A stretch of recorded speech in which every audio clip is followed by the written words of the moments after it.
Commissioner, আমাদের অভিভাবক Dhaka metro পুলিশের জনাব শেখ মোহাম্মদ সাজ্জাদ আলী এনডিসি স্যার, মাননীয় police commissioner Dhaka metropolitan police Dhaka.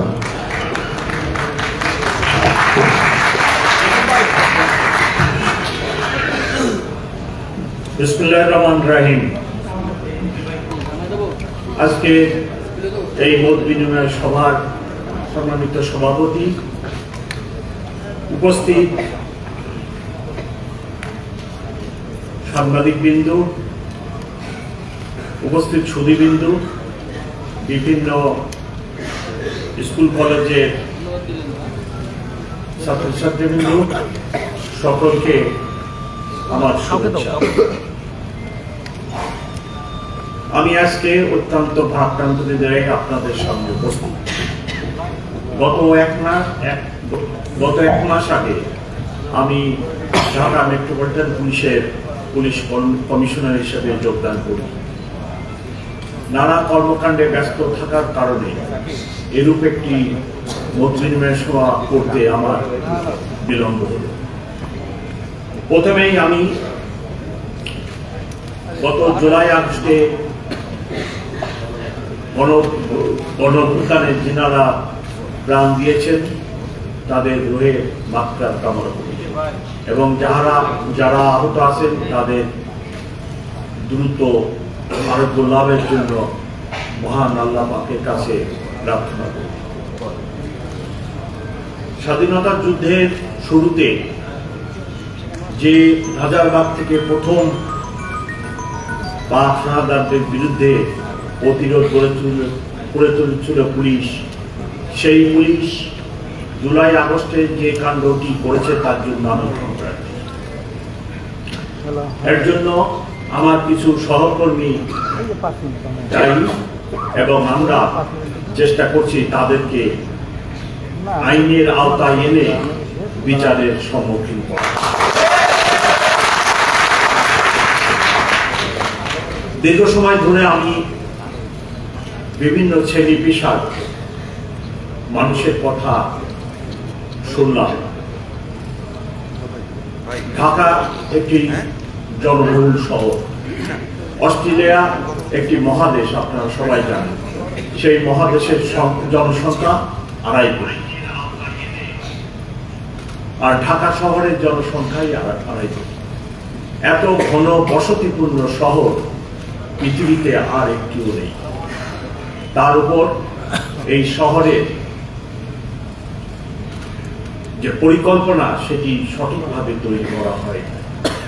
রাস্তাঘাট যেখানে 25% থাকার কথা আছে মাত্র 7%। তাই নানাবিধ সমস্যা এই শহরের সৃষ্টি করছে। তার মধ্যেও আমাদের সবাইকে সম্মিলিতভাবে সকল সমস্যা মোকাবেলা করে সমাধানের চেষ্টা করে সকলকে একত্রে ভালো থাকতে।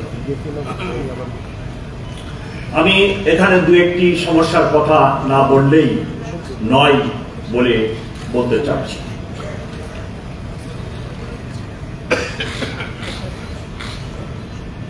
প্রথমেই আমি বলতে চাই, গত এক মাসে আপনারা লক্ষ্য করেছেন যে নানাবিধ আইন শৃঙ্খলা সংক্রান্ত সমস্যার সৃষ্টি হয় এবং সর্বশেষ আপনারা লক্ষ্য করছেন তাবলিগ জামাত নিয়েও আমাদেরকে বড় ধরনের সমস্যা মোকাবেলা করতে।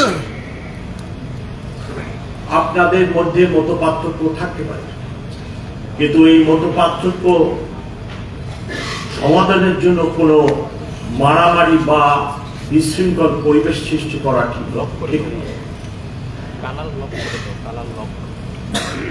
3 জন মানুষের প্রাণ গেল, এই দায়িত্ব কে নিল? আমরা তো আলোচনার টেবিলে বসে অনেক চেষ্টা করলাম এরূপ একটি সমস্যার সমাধানের জন্য, কিন্তু সমাধান না হওয়ার কারণে 3টা মানুষের প্রাণ চলে গেল।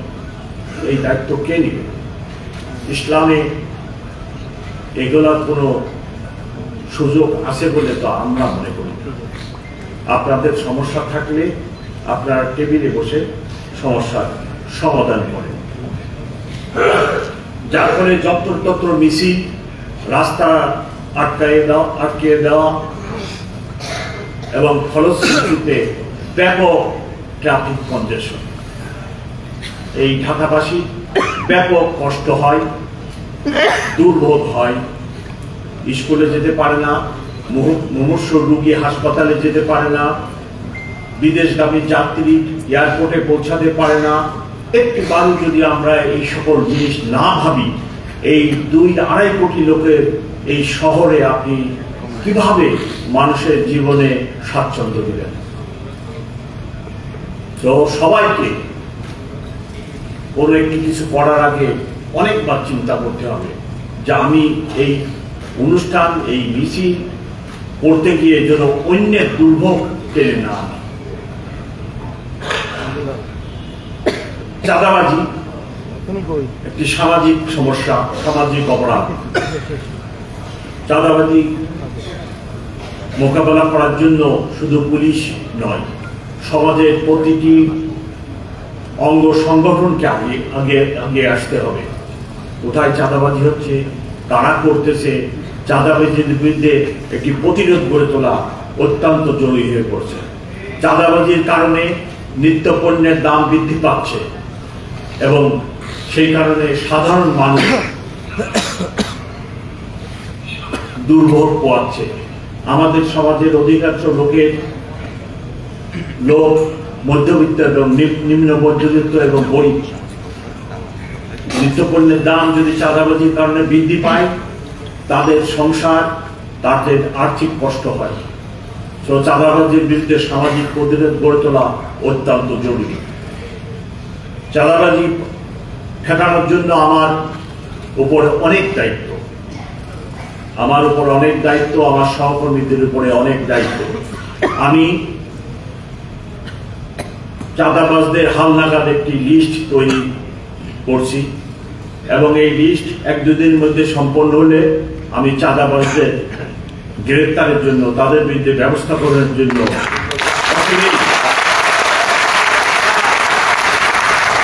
পদক্ষেপ গ্রহণ করব। সকলকে যারা এই ধরনের কর্মকাণ্ডে লিপ্ত, আমি তাদেরকে অনুরোধ করব, আপনারা এই কাজে লিপ্ত হবেন না, আমাকে কঠোর আইনি ব্যবস্থা নিতে বাধ্য করবেন না।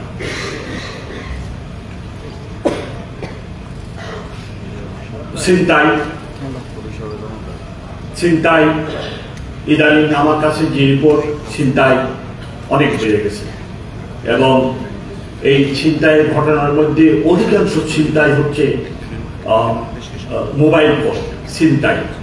বাসে যাত্রী বসে থাকে, পাশে থেকে আসি মোবাইল ফোনটা ছিনাই নিয়ে দৌড় দেয় এবং বিভিন্ন যাত্রীদের থেকে ছিনতাইকারীরা ছুরি দেখায় অথবা এইরকম একটি কিছু দিয়ে ভয় দেখায়। শুধু মোবাইল ছিনতাই ব্যাপক। For the college students, I draw your attention.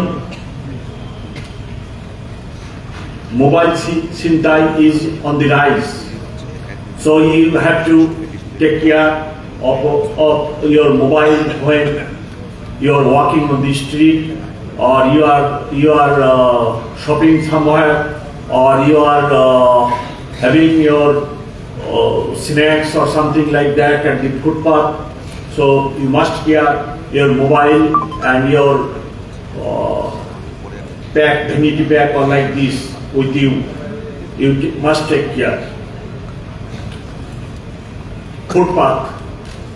ফুটপাতে অসংখ্য হকার বসে। আমি ব্যক্তিগতভাবে মনে করি তাদের সংসার আছে, ছেলে মেয়ে আছে এবং এত সংখ্যক হকারকে আপনি হঠাৎ করে না করে দিবেন, এটা বিষয়টা একটা অমানবিক হয়ে যায়। সো আমার অনুরোধ যে ওনারা যতদূর সম্ভব সংযতভাবে ফুটপাতে থাকুক এবং তাদের যে কাজটা ব্যবসা বাণিজ্য, ছোটখাটো ব্যবসা বাণিজ্য করে। আবার আমাদের সমাজের অধিকাংশ লোক মধ্যবিত্ত, নিম্ন মধ্যবিত্ত, গরিব পরিবার, তারা আবার এই ফুটপাত থেকে কিছুটা সাশ্রয়ী মূল্যে পণ্য সামগ্রী কিনে।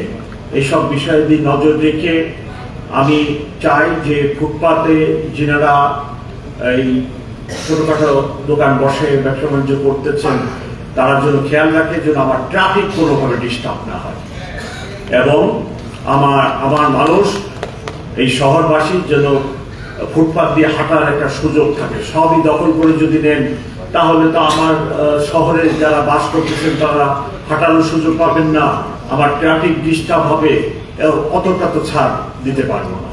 আপনাদেরকে সংযত থাকতে হবে। পলিটিক্যাল মিটিং মিছিল অবশ্যই তাদের অধিকার আছে, কিন্তু যত্রতত্র রাস্তায় যদি মিছিল meeting, please let me finish, যত্রতত্র যেখানে সেখানে যদি আপনার পলিটিক্যাল মিছিল মিটিং হয় অথবা ধর্মীয় সভা সমাবেশ হয় তাহলে আমার ট্রাফিক খুব ডিস্টার্ব হয়। এক জায়গায় যদি ট্রাফিক আধা ঘন্টা 1 ঘন্টার জন্য হল্ট থাকে, এই রেস সারাদিন থাকে, এই ট্রাফিক যে জাম এটা সত্যি 7 ঘন্টা 8 ঘন্টা সময় লেগে যায়। তো আমি ওনাদেরকে রিকোয়েস্ট করবো আপনারা যখন ধর্মীয় মিটিং, পলিটিক্যাল মিটিং, সামাজিক মিটিং, সমাজ সমাবেশ করবেন একটা বদ্ধ পরিসরে এরূপ একটি জায়গায় যদি করেন তাহলে আমাদের ট্রাফিক ব্যবস্থাপনায় সুবিধা হয়। আপনারা বাড়িঘর অবশ্যই করবেন, সেটা আপনাদের একটা অধিকার, কিন্তু বাড়িঘর করতে যে ইদানিং দেখা যাচ্ছে যে রাস্তার উপরে কনস্ট্রাকশন ম্যাটেরিয়াল রেখে ওইখানে ট্রাফিকের প্রতিবন্ধকতা সৃষ্টি করতেছেন, এবং এই ব্যাপারে আইন আছে, ঢাকা মেট্রোপলিটন পুলিশে আইন আছে। আপনার এই ইট বালুর রাস্তার উপরে রেখে মানুষের চলাচলের প্রতিবন্ধকতা সৃষ্টি করতেছেন, তার বিরুদ্ধে মামলা নেওয়ার ব্যবস্থা আছে। আমি রিকোয়েস্ট করবো, আমি ওই ধরনের ব্যবস্থার দিকে যেতে চাই না। আপনারা নিজেরা এইসব ব্যাপারে সতর্ক থাকবেন। আরেকটি ইম্পর্টেন্ট বিষয় সেটা হলো যে মাদক, সমাজের রন্ধে রন্ধে মাদক ছড়িয়ে পড়ছে, এবং যারা মাদক সেবক তাদের টাকার অভাব হলে তারা আবার ওই ছিনতাইয়ে এসে যুক্ত হয়। মাদক নির্মূল করা, মাদককে মোকাবেলা করা, মাদক ডিলারদেরকে ধরা, এটাও সামাজিক আন্দোলনের মাধ্যমে করতে হবে।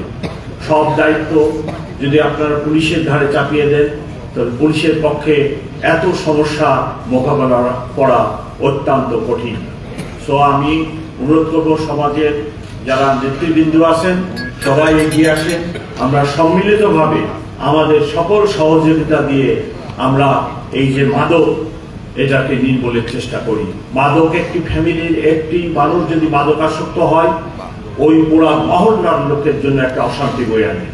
সে তার ফ্যামিলিকে ডিস্টার্ব করে টাকা পয়সার জন্য, সেখান থেকে তাদেরকে নিঃশেষ করে, তারপরে প্রতিবেশীদের ঘাড়ে চাপে, প্রতিবেশীদের এটা চুরি করে ওটা চুরি করে, তারপরে রাস্তা যেয়ে সেনিটাইজেশন করে। এই মাদককে আমাদেরকে ঠেকাতে হবে সামাজিক আন্দোলনের মাধ্যমে। আরেকটি বিষয় সেটা হলো যে জিডি এন্ট্রি মামলা, আমি আমার থানার কর্মকর্তাদের বলছি যত খুশি মামলা হয় হোক সেই দায়িত্ব আমি নিব, কিন্তু কোনো নাগরিক কোনো মানুষ সে জন্য মামলা নিল না এরূপ ঘটনা না ঘটে। সব মামলার যে অপরাধ হবে সেই অপরাধের মামলা রিপোর্ট হবে, এর কোনো ব্যত্যয় আমি মেনে নিব না। এ কথাটি আমি আগেও বলছি, এখনো জোর দিয়ে বলছি। আমার অফিসার এখানে হাজির আছে, আমার মেসেজ একটাই, একটি থানায় 500 মামলা হোক কোনো সমস্যা নেই, কিন্তু মানুষের যে গ্রিভেন্স, যে অপরাধের শিকার একটা মানুষ হচ্ছে তার ঘটনাটি লিপিবদ্ধ হবে, একটা মামলা হবে। আমি বক্তব্য বেশি বাড়াবো না। এই শহরবাসীর জন্য যেটা সবচেয়ে বেশি পীড়াদায়ক কষ্টদায়ক সেই বিষয়টির উপরে 1-2টি কথা বলে আমার বক্তব্য শেষ করব। সেটা হলো যে আমাদের ট্রাফিক, এই শহরের ট্রাফিক এখন একটা বড় মাথা ব্যথা, এবং এর সমাধান বের করা অত্যন্ত কঠিন। আমি আগেই বলেছি একটি শহর প্ল্যানিং এ 25% জায়গা রাস্তার জন্য থাকা উচিত। আপনাদের এই শহরে মাত্র 7%, 7% রাস্তা। বিভিন্ন ধানমন্ডি, গুলশান, বনানী, উত্তরা, পূর্বাঞ্চল এই সকল এলাকা বাদে বাকি হিউজ জনবসতি, এই জনবসতি এলাকাগুলো শেওড়াপাড়া বা এরকম কোনো রাস্তাঘাট প্ল্যানিং করে তৈরি করা হয়। যত্র 3 ফিট, 2 ফিট, 5 ফিটের রাস্তা করে 8 তলা 10 তলা বিল্ডিং করে মানুষ বসবাস করতেছে। এখন আর নিচে নামানোর জায়গা নেই। নিচে সবাই যদি নেমে আসেন, সবার দাঁড়ানোর জায়গাও হবে না। তাহলে এই কি শহর আমরা বানালাম? অ্যাম্বুলেন্স ঢুকে না, ফায়ার সার্ভিস ঢুকে না, কি শহর হলো এটা? কিভাবে কি করবেন? এই জন্য ট্রাফিক একটি বড় সমস্যা রেখেছে। ইদানিং যুক্ত হয়েছে অটো রিক্সা। ম্যানুয়ালি যে রিক্সাগুলো চলতো, পায়ে চালিত, এই রিক্সাগুলোর সাইজ একটু ছোট ছিল। অটো রিক্সার সাইজটা আবার তার চেয়েও বড়, যদিও এটা কমফোর্টেবল। ম্যানুয়ালি রিক্সার চেয়ে অটো রিক্সাগুলো কমফোর্টেবল, কিন্তু স্পেস তো আপনার রাস্তা বেশি নিয়ে নিচ্ছে। এবং এই অটো রিক্সা এত দ্রুত গতিতে বৃদ্ধি পাচ্ছে যে অচিরেই এটাকে যদি স্টপ না করা হয় সংখ্যা, আপনারা আর কেউ ঘর থেকে বেরোতে পারবেন না। আপনি বের হয়ে দেখবেন অটো রিক্সার জাম লেগে পড়ে আছে, ধরে আছে, আপনার জন্য আর কোনো জায়গা নেই। এইরূপ অবস্থার সৃষ্টি হবে। তার প্রধান কারণ, একটি অটো রিক্সা বানাইতে 80 থেকে 90 হাজার টাকা লাগে এবং রিটার্ন হিসেবে আপনি প্রতিদিন আপনার লাভ হয় বা রিটার্ন বেনিফিট পাচ্ছেন 500 থেকে 600 টাকা। এখন নিম্ন মধ্যবিত্ত যেনাদের 5 লাখ টাকা আছে ব্যাংকে, উনি 5টা অটো রিক্সা বানায় রাস্তায় দিয়ে দিচ্ছেন। লাইসেন্স নাই, ট্যাক্স দেয় না সরকারকে, চলতেছে। ইভেন ব্যাটারিটা চার্জ হচ্ছে, এটাও অবৈধভাবে অনেক ক্ষেত্রে। তাহলে আপনি বানাবেন না কেন? সবাই মিলে এখন অটো রিক্সার ব্যবসায় নেমে গেছে। আমাদের সমস্যা হলো, যখন একটা কিছুতে লাভ দেখি, আমরা সবাই ওটার মধ্যে ঝাঁপাই করি, পরে ওটাকে ধ্বংস করে চাই। আমি সরকারের সাথে কথা বলছি এবং ব্যবস্থা নিতে বলছি যে অটো রিক্সাকে একটা সীমিত নাম্বারে আনতে হবে, যে এই শহরে কত অটো রিক্সা আমরা এখন রেড করতে সক্ষম, এবং তাদেরকে লাইসেন্স দিতে হবে এবং তাদেরকে একটা ট্যাক্সও দিতে হবে। ট্যাক্সের আনতে হবে। আপনি সরকারের জনগণের টাকায় তৈরি রাস্তা ব্যবহার করবেন, অথচ ট্যাক্স দিবেন না, এটা তো খুবই কোথাও নেই। এই ব্যবস্থাও নিতে হবে, আদারওয়াইজ আপনারা কিন্তু আর রাস্তা থেকে বেরোতে পারবেন। মোটর ট্রাফিক সমস্যার সমাধানের জন্য অনেক চিন্তা ভাবনা করতেছি। আমার একটা পরামর্শ, যে যারা ভাড়া বাড়িতে থাকেন অথবা নিজের বাড়িতেই থাকেন বা নিজের ফ্ল্যাটে থাকেন, আপনার যদি প্রাইভেট অফিস হয়, আপনি অফিসটাকে বাসার কাছে নিয়ে আসতে পারেন। তাহলে আপনার গাড়িটা ব্যবহার করবেন না, আপনি অটো রিক্সা ব্যবহার করবেন না। আপনি যদি 1 কিলোমিটারের ভিতরে আপনার অফিস থেকে বাসাটাকে, স্কুলটাকে বা এইভাবে যদি অ্যারেঞ্জমেন্ট করে কাছে আনতে পারেন, তাহলে you can walk to your office.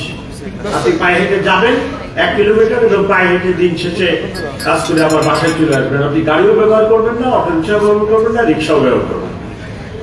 তাহলে পরে আমার কি হবে? আমার সুবিধা হলো যে রাস্তায় আমার গাড়ির সংখ্যা কমে যাবে, অটো রিক্সার মুভমেন্ট কমে যাবে।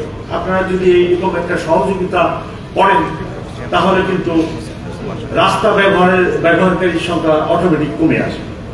এটা চেষ্টা করে দেখেন আপনারা পারেন কিনা। ফ্যামিলি রাইডিং আমার একটা কি বলে, আমি এই রাস্তায় বেরোলেই যখন এক মোটর বাইকের সামনে 3 বছরের ছেলে, তারপরে উনি মোটর বাইক, তারপরে ওনার আরো 2 বছরের আরেক বাচ্চা, তারপরে বেগম সাহেব, তার কোলে আবার আরেক বাচ্চা। Family riding. মোটর বাইক তো ফ্যামিলি রাইডার না, রাইড করার জন্য না। আপনি আপনার স্ত্রী এই শিশু বাচ্চার জীবনকে একটা ঝুঁকির মধ্যে ফেলে দিয়ে এই মোটর বাইকে আপনি এইভাবে চলতেছেন, এটা তো খুবই খুবই দুঃখজনক। একটি অ্যাক্সিডেন্ট আপনার এই ফ্যামিলিটাকে কোথায় নিয়ে যাবে? আপনার গাড়ির অ্যাক্সিডেন্ট হলে গাড়িতে একটা শেডের তো ভিতরে আপনি আছেন, ফার্স্ট হিট আপনার বডিতে হয় না, কিন্তু মোটর বাইকে অ্যাক্সিডেন্ট করলে প্রথম হিটই তো আপনার বডিতে হয়, আপনার মাথায় হয়। যার ফলে মোটর সাইকেলে যখন অ্যাক্সিডেন্ট হয় ক্যাজুয়ালিটি হাইয়েস্ট। আমি আমার ট্রাফিক দিয়ে অত্যন্ত কড়াকড়ি করতেছি যে মোটর বাইক ফ্যামিলি রাইডার হিসাবে ব্যবহার করা যাবে। এই বাচ্চার জীবনে আপনি পিতা হিসেবে ঝুঁকি বয়ে আনতে পারেন না, আমরাও পিতা। এই কাজটি বন্ধ করার জন্য আমি শহরবাসীকে পরামর্শ দিচ্ছি, যারা রাস্তা ব্যবহার করেন মোটরসাইকেল, গাড়ি, নানাবিধ দিকে, আমি গত 1 মাসে তাদের বিরুদ্ধে আইনগত ব্যবস্থা প্রায় কেবল নিচ্ছি। একটি উদ্দেশ্য, এই শহরের ট্রাফিক ব্যবস্থাকে একটা শৃঙ্খলার মধ্যে আনা। এই ট্রাফিক ব্যবস্থাকে শৃঙ্খলার মধ্যে আনা ছাড়া আপনাদের পুলিশ কমিশনার হিসেবে আমার হাতে আর কোনো অস্ত্র নেই। আমি 2 মাস 6 মাস এর ভিতরে রাস্তার সংখ্যা বিপুলভাবে বাড়িয়ে দেওয়ার ক্ষমতা আমার নেই, অথবা আমি বলতে পারি না আপনি গাড়ি কিনছে, গাড়ি নিয়ে রাস্তায় বেরোবেন।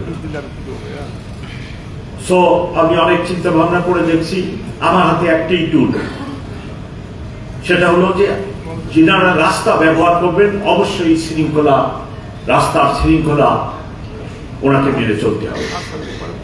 তার জন্য এটা মুখে বলে লাভ হয় না। ইভেন আমরা অবিবেচকের মতো, যেখানে হাইকোর্টের নির্দেশ আছে যে আপনি মোটরসাইকেল ফুটপাতে উঠাবেন না, সেইখানে মোটরসাইকেল যখন জাম লাগে ফুটপাতে উঠে, একজন ভদ্র মহিলা এই ফুটপাতে হাঁটতেছেন, তার গায়ের উপর উঠে যাচ্ছে মোটরসাইকেল। এটা তো আমরা মেনে নিতে পারি না। ফুটপাতে মানুষ হাঁটবে, জাম লাগছে, অনেক সময় আমি দেখছি জাম যদি দীর্ঘ সময় হয়ে যায়, বাসের যাত্রী অন্যরা নামে ফুটপাতে হাঁটে সামনে আগে যায়, তখন মোটরসাইকেলও আবার এই ফুটপাতে উঠে পড়ে, তাহলে উনি হাঁটবেন কি করে? এই অবিবেচকের মতো কাজ করলে তো ট্রাফিক ব্যবস্থা ঠিক হবে না এবং মানুষ স্বাচ্ছন্দ্যে চলাচল করতে পারবে না। ট্রাফিকের শৃঙ্খলা ফিরিয়ে আনাই আমার প্রধান লক্ষ্য। এই জন্য ট্রাফিক আইন ভঙ্গকারীকে কোন রকম ছাড় দেওয়া হবে না, তাদেরকে আমি প্রসিকিউট করব এবং আমি এই ব্যাপারে আমার অফিসারদেরকে কঠোর নির্দেশ দান করেছি। আরেকটা হলো, এই গাড়ি যিনারা চালান ওনারা সমানে হর্ন দিতে চান, কানের দুটা ফাটাই ফেলে। এই জাম লাগছে, হাফ কিলোমিটার, কোয়ার্টার কিলো জাম লেগেছে, আপনি তো দেখতেছেন, কেন হর্ন দিচ্ছেন? স্কুলের সামনে, হাসপাতালের সামনে, মানে সমানে এটা বাজেতে থাকে। পৃথিবীর সব শহরে কে হর্ন বাজে? বড় বড় শহরে কি হর্ন দেয় গাড়ির চালকরা? আমি কি সেই শহর দেখে আসি নাই? সারাদিনই একটা লোক একটা হর্ন বাজায় না। লক্ষ কোটি গাড়ি চলতেছে, 20, 25, 30 লক্ষ গাড়ি চলে এই ঢাকা শহরে, আর সিডনি শহরে গাড়ি চলে 1.5 কোটি। সেখানে তো একটা হর্ন কোনোদিন শুনলাম না, নিউ ইয়র্কে হর্ন শুনলাম না। আর 20 লক্ষ 25 লক্ষ গাড়ি চলে এই শহরে, সমানে হর্ন বাজায় ড্রাইভার সাহেবরা। ওয়াই? আমি এ ব্যাপারে আইন নেই, এদেরকে যিনারা হর্ন বাজাচ্ছেন তাদের বিরুদ্ধে ব্যবস্থা নেওয়ার জন্য আমার কোনো আইন হাতে নেই। আমি সব আইন কানুন খাটিয়ে দেখছি, তবে ব্যবস্থা আমি নিব। আমি ইতিমধ্যেই সরকারের সাথে বিষয়টি আলোচনা করেছি, চিঠি দিয়েছি।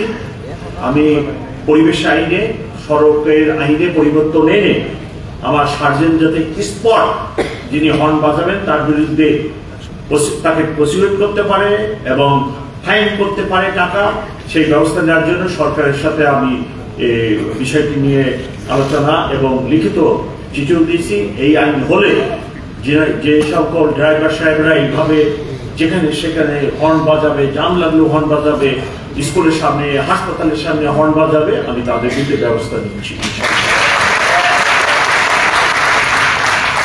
একজন স্টুডেন্ট বলেছেন যে ট্রাফিক ডিউটি করছেন, আমাদের সাথে এখনো প্রায় 400 স্টুডেন্ট ট্রাফিক এর অ্যাসোসিয়েট হিসেবে কাজ করে। তো উনি বলছেন যে এই যে ট্রাফিক ব্যবস্থাপনা নেমে যে ওনার কথা বা ট্রাফিকের কথা মানুষ শুনে না, কি করতে? অবশ্যই ব্যবস্থা আছে। আপনি সরকারি দায়িত্ব যখন একজন পুলিশ বা অন্যরা পালন করে, আপনি যদি তার বাধা সৃষ্টি করেন, তার জন্য সুনির্দিষ্ট আইন আছে, আপনার বিরুদ্ধে মামলা দেওয়া সম্ভব। সো আমরা সেটা করতে চাই না। আমরা চাই নগরবাসী ভালো থাকুক এবং সবাই সদাচরণ করুক। আমার লোকের সাথে বা অন্য কারোর সাথে, ছাত্রছাত্রীর সাথে কেউ দুর্ব্যবহার করুক, এটা আমরা চাই না। আমরা চাই সবাই আইন মেনে চলুক। আমি অলমোস্ট সব কথাই বলে ফেললাম। আমি পুলিশ কমিশনার হিসেবে আমার পবিত্র দায়িত্ব নগরবাসীর নিরাপত্তা বিধান করা, ট্রাফিক ব্যবস্থা ভালো রাখা এবং মানুষ যাতে নিরাপদে দিনে এবং রাত্রে চলতে পারে, নিরাপত্তাহীনতায় না ভোগে, সেই জন্য আমরা কাজ করে যাচ্ছি। তবে আপনারা জেনে রাখবেন, আপনাদের মনে রাখতে হবে যে এই কাজটি ঢাকা মেট্রোপলিটন পুলিশের একার পক্ষে সম্ভব না। আপনাদের সাহায্য এবং সহযোগিতা লাগবে, এখনো লাগবে, ভবিষ্যতে লাগবে। আপনারা আমাদেরকে সাহায্য করবেন এবং সবাই মিলে যাতে ভালো থাকতে পারি সেই জন্য কাজ করে দেব, এই প্রত্যাশা ব্যক্ত করে আমার বক্তব্য আমি শেষ করছি। খোদা হাফেজ।